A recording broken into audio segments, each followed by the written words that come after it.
I'll start with the stewarding reports of both Tuesday and Wednesday, as the Wednesday stewarding reports have already been released. So I'll start with yesterday.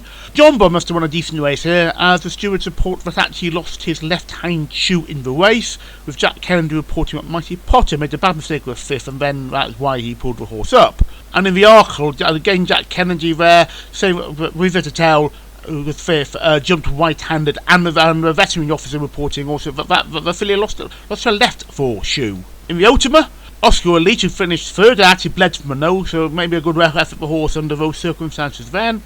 Dr. Duffy, who was pulled up and lost his right fore shoe, and Frodon, who was unplaced, had been struck into on his right hind. Gordon Elliott saying that Fleur, unplaced, was unsuited by the going, which he said was a surface ground as good to soft, and would prefer to slower surface. That's very ironic, so we say, given what's happened today about the ground being too quick for the horse. And that horse also lost his left fore shoe. To jump and hurdle, Gordon Elliott again, Tihupu, I hope I pronounced it right, was unplaced, and again, it was going was too fast for the horse. Basically, that's what Gordon Elliott was saying, again, the irony of given what's the chaos, really, from today. And I'll come on to that later on after the stewards report to make comments about the going. The mare's hurdle, Sean O'Keefe riding Burning Victory, a horse has actually slightly interfered with a faller, but also stated the horse stopped quickly. The veterinary officer couldn't find anything obviously wrong, apart from, again, another horse losing a shoe with a left fore shoe. A bit of bad news for Thomas Dowson, the rider of Skycutter. It was actually my tip for the race. He used, I don't know what language it was, but inappropriate language at the starter when his mount was being reluctant to line up. I don't know what the language was, but both Dowson and the starter were interviewed, and Dowson has been suspended for 4 days for misconduct at the starter, assuming it might be swear words, I don't know, but obviously not what you should do, maybe lost his temper or something there. And they're saying that the stewards want to hold an inquiry into a report from the starter that a number of riders had failed to walk or jig-jog into the start, creating a false start. But actually, because of COVID restrictions, they couldn't do that yet, and they've reported that to the head office of the BHA, so that might take place later on. Often that sort of thing, you might get a day suspension if it's found you were breaking the rules. Stewards looking at Gaelic Warrior. I said in my video yesterday that I was really pleased Brazil won, because Gaelic Warrior basically could, at least on one occasion, probably two, really interfered with Brazil, especially on coming to the home turn out of the home straight on the first occasion. They found no riding offence for stewards there, which I think was just horse didn't jump straight. I don't think it was the jockey's fault at all. And after this, what used to be a 4 mile, was 3 mile 6 furlong last Trump Challenge Cup. Robert James riding Braeside said the horse made a bad mistake at the ditch on first circuit, and he decided he felt something might be amiss, and which is fair enough, and so pulled up the horse. So to move on today, my horse Stage Star, Harry Cobden stating horse 1, 2, 3, and then it was pulled up. I think going certainly didn't seem that out suited for horse.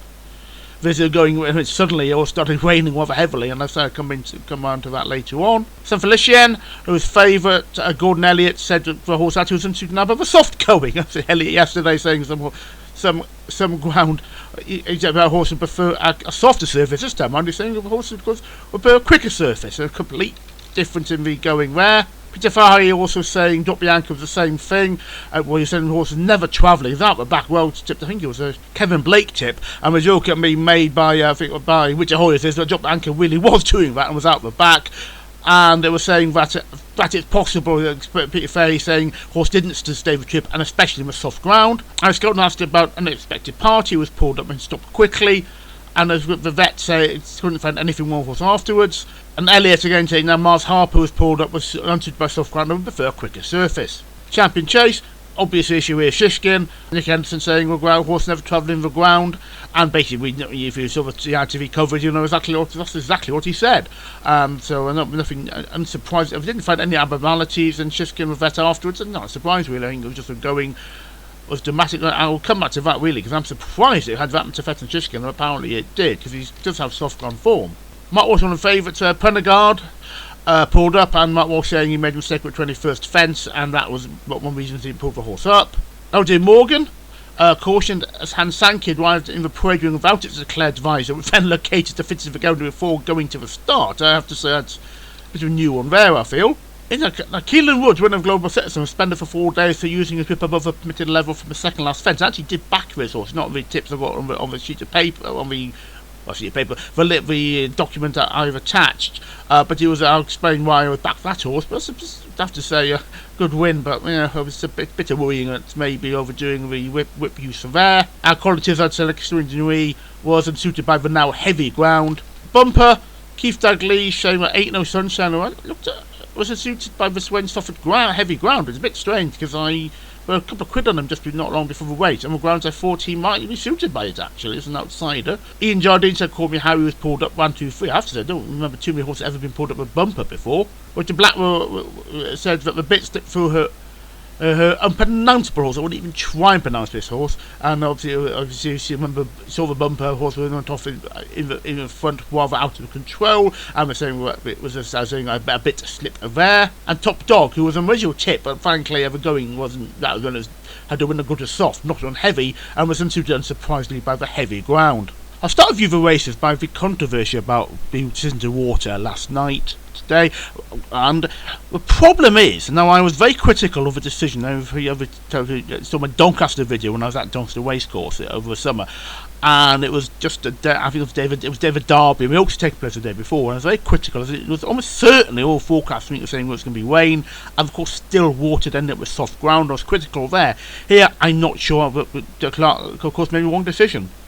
I mean, it was Paul Nicholls even, his brother clearly, what was critical. You could tell he was really angry actually, talking about Brave Man's Game being pulled out of the official boarding novices chase, the 3-mile novice chase. He looked pretty furious, while Henderson actually was more sanguine about Shiskin, saying that his trial course had a difficult call to make. Because I looked at the Met Office forecast of Cheltenham Festival on Tuesday evening, just seeing whether I thought it would be rain, and there was none.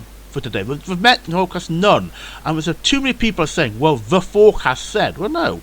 This is also a comment made by Jim McGrath. That's a Halifax Timeform Jim McGrath, not the Australian commentator on Twitter, saying again that there wasn't a clear forecast there. And I certainly saw that forecast there was no rain today at all. Or maybe a little, but I think it was none. Maybe that forecast might have changed this morning earlier at some point, I don't know. But even then, I think the forecasts that were given were saying might be rain. Some other forecasters didn't expect to be to this extent. But I certainly think Clark, of course, cannot be blamed here, because there's just not a consistent forecast. There's too many people saying there is the forecast. Well, I'm sorry, you don't know what you're talking about here. There's not a forecast, there's a number of forecasts, and there's too many, and there's some said it would be rain, some said there wouldn't be. Clark, of course, had to make a decision. If he'd done this time again, Clark, of course, would not, of course, a new Clark, of course, after Summer Clayton's retirement, I wouldn't have watered. But you can't know that. You don't have a time machine. And I'm afraid, I think the right decision was made, and his ideas, I have to say, there could be issues about watering in the first place, and maybe I shouldn't have been watering. That's just a general issue. I think maybe you can water too much. But I don't think Clark, of course, can be blamed for what happened. So we go to the Ballymore hurdle, officially Bingham hurdle, and Circular had good, decent performance, apparently pulling too hard, but an easy enough win. I said my whole Stage Star was out the back quite. It was never really going, to be honest with you, and eventually pulled up. But Circular looks impressive. Hopefully we'll see him take on Constitution Hill at some point, but hopefully maybe at Aintree or Punchestown, maybe one of the two major meetings. I hope we see them there. Obviously, it looks very exciting to see what happens next year. In terms of what happens to both horses do a stay over hurdles, do a global fences. It'd be brilliant, frankly, to see them both take on a New Circle Champion hurdle next year.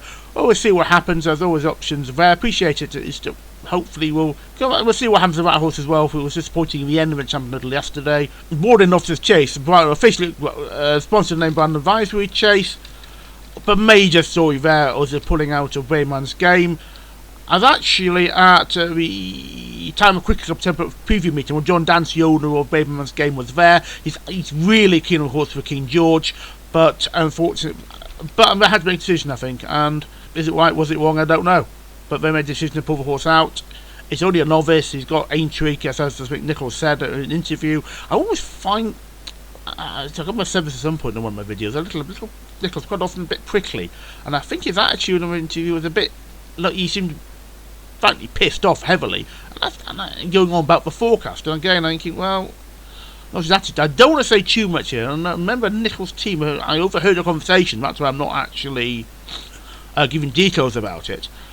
It was something about a Nichols' team member of them. I heard a story about was really not very positive about that member. I think they acted pretty appallingly. I won't say who that is or anything else because I overheard our conversation and wasn't told the story.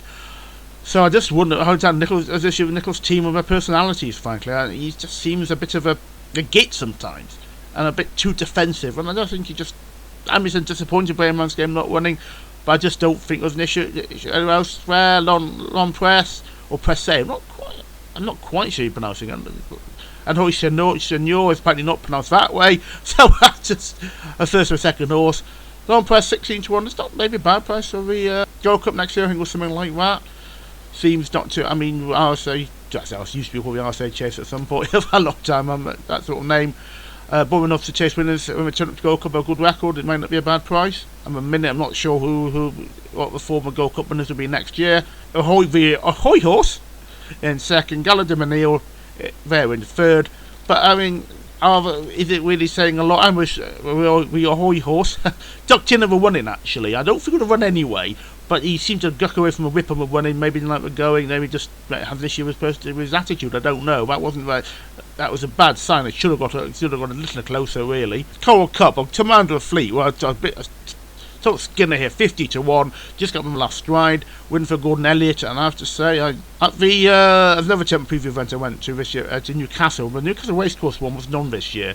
Was an interesting one, as well as the Tam Cricket Club. Well, strange place to have a Cheltenham preview event. There's also one at the Cox Social Club in Forden. I had a phone call from Gordon Elliott to give me some views about his horses. I said, give a cheer for Gordon Elliott, and I sort of joined in. I'm thinking, well, hang on a minute, I did a video not that long last year. Could have seen Gordon as a more one. I think it's just sort of the issue of in the crowd. You sort of join into things. but it's a good win for Shane Fitzgerald, £5 claimer there, just holding off fast or slow. All the horses, it was just like something, I don't know what you call Grand National in the end, really. How all stewing all over the blooming shop and running. I mean, I'm just trying to see look at the results on West Post website. I mean, the fourth horse was 10 lengths off, the fifth horse was 20 lengths off. Quite amazing finish there. They're all over the shop. My horse is out there still. Call me Lord. I think never really was going that well. I give a going all to my tips a bit. I think I didn't really look for totally soft ground horses, which I might have done a bit more if I know Wayne was going to come in. Then a dramatic champion chase. Shishkin never travelling. I mean, good grief. I think back in my mind, when I was looking at the first two fences, it might be to Detroit City in my champion hurdle back in 2007. Where horse was always, ours was a really lazy horse often. I've seen it more than Shishkin is. And he thought, hang on, this isn't good at all. And that, he's talking about 2007 rather. And he was just never one at a waste at all. Shishkin was never, ever travelling. And he looked, I thought, what's going on here? And I didn't know. It was different to know whether he was just going to pick up or not. And he just never did. He was beaten after basically by first fence. Both Nicola de Moinville and Nicky Henderson then clearly just were going. Now that has lost me, I have to say, about the going. I'm a bit confused by it. Looking at Shishkin's form here, I think it's 6 wins on soft and 1 on heavy. Yep, 6 wins on soft, 6 wins on soft, 1 on heavy. His only defeat was a fall on soft ground, so that's not that relevant. But point to point, he was third on yielding to soft ground in Ireland. So I'm surprised it's going to have that much effect on him. That horse has some soft ground. But as I say, with that kind of abnormality, just bizarre, frankly. But he was never going, and he looked at him, we could tell he's going to be pulled up, and it was a bizarre way. So straight after the Cheltenham Festival unseats Paddy Mullins. Ergman was impressive, though. I have to say, would he run anyway? He may well have done. I think Shishkin has to be really at the top of his game to be Ergman, as would Cheltenham Festival. Funian Sivilla, I think that's how you pronounce it. Well, if anyone who backed that horse to each way, well done. He 40-1. As unfortunately, he only got 2 places because New Beneg was non-running. Again, because of ground. And the Island's third. I ended up with somebody on political argue, came fourth, but was beaten, put a cattle on. That's his champion hurdle winner. She just hasn't trained on, frankly. I don't know where she goes from here, maybe to a paddock, frankly. I think that might be it for her. Because she's just not. I thought she had a chance, maybe when we Arkle Championship last year, but she's just not. Her form's just gone completely. I think Dodgy Bullets and Sadguji won the championship and didn't do much afterwards. Sadguji's different in a few races, but not the top level, shall we say. And sometimes that's happened, that this horse is just out of their race, and that's the end of their form, and I suspect we might not see horse ever again. But I can work out Cheltenham anyway. And a titanic battle for the cross country. Tiger Roll. Well, Tiger Roll, he'd be well in for Grand National, wouldn't he, at the weights? Dear God. I put another video out last year slating both the O'Leary brothers for a ridiculous management of Tiger Roll. As I said a couple of times, a horse cannot choose its owners. And Tiger Roll, brilliant horse. I wanted Tiger Roll to win, given, even though I had a small bit of money on Delta work, by that point, I was mainly a small stake multiple bets. I wasn't really going to make my fortune anyway. So I got white horse in the end. But it would be great to see Tiger Roll win his 6th race at the festival, which was tied in with Q Vega. Still tied for winning 5, still tied with Golden Miller. I'm not sure anyone else offhand has won 5. Don't think so. Well, a fantastic career for horses. Basically, 8 years ago, doing a Triumph Hurdle, and coming in now a second in this race. Well clear of anyone else planning to tackle back in 3rd place, but it was just stood all over the shop, and it was pretty clear those from some way out, those two were going to be involved in the finish.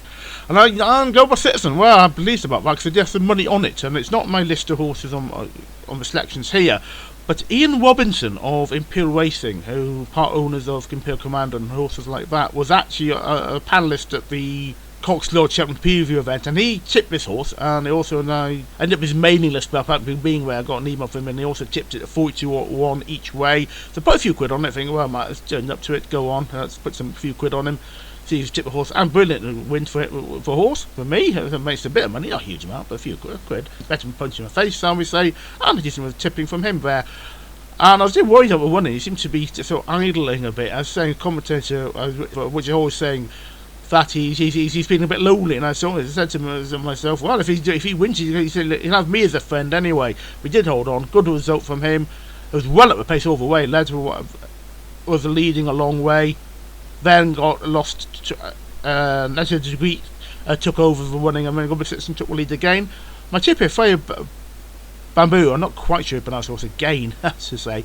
I was on the back, I don't quite happen. I'm astonished he came 3rd. I was in the end, I was concentrating on Global Citizen. I didn't know he went on for 3rd place. He was never winning at all, and suddenly ended up in 3rd place, which astonished me. And the bumper, there's some arguments about the delay. Jane Mangan, I have to admit, I don't have Racing UK, so I never come across Jane Mangan very much. Very outspoken about saying, well, just get on with it, basically, in Ireland. Fair to just one under this ground. I was thinking, I remember, I've got a video years ago on YouTube about Matt Waceman in Nolan Dawn's Pride, obviously back in the mid-90s. And I think it was Alistair Downs saying, I haven't seen ground like this since the Ypres Salient of the First World War. And they're obviously joking that, jumping ground in islands like a lake or something. But it was Festival Vega. Well, Festival Vega, son of a brilliant mare, Q Vega, of course, winning mare's hurdle 6 times at festival. Sire, the good sire, Walking the Park, sire of Duvan and Min, two top quality, of course, national hunt horses. So hopefully we'll have a future 5-year-old, not too old. We'll see where a horse goes. Probably there's something like we're going hurdling, so we'll see. Rather than any situation of going offences at some point. I mean, obviously, he'd be an early move of absolutely anyway. I mean, Fond de Pearl is the only bumper winner that goes straight over fences. So that's a very good move for hurdles next year. So we'll see what the horse does. But bumper winners, some can be good in the future, some can be bad, and we'll see. Hopefully, they could be one of the good ones there. My horse, Top Dog, was pulled up, but to be honest, it's not a surprise. I say he's one to go to soft, and by the time it was heavy, I thought, oh, Lord. I did actually look at a couple of horses on the heavy ground, and as I was saying about Sunshine, horses there's one on heavy ground, and then Kelso, and it comes out and gets pulled up here. Because of heavy ground, I found rather strange, really. I don't quite understand that one. The other horse I backed as a rank outside the Spanish President. I don't know why I'm 9 for 250-1. I just decided to have a look at the ground and to see if there's any outside horses for that. So we got the unfortunate 4-winner race with the Golden Miller Chase tomorrow's 130. That's not good. But no one really, that race should remain as part of the festival. Never mind you have 5 days or not. But I really think maybe the North's Handicap Chase went to Sandown. Maybe it's a better race than that, frankly, to have as a festival. So maybe it's something else. Insanity stated to once or a few times actually in videos, but I'll put the stairs hurdle up to 3 miles 2 furlongs, same as a Gold Cup trip, and put an intermediate hurdle in there just to annoy everybody. That's what I would do, but I don't know what the solution really is. We'll come to that tomorrow.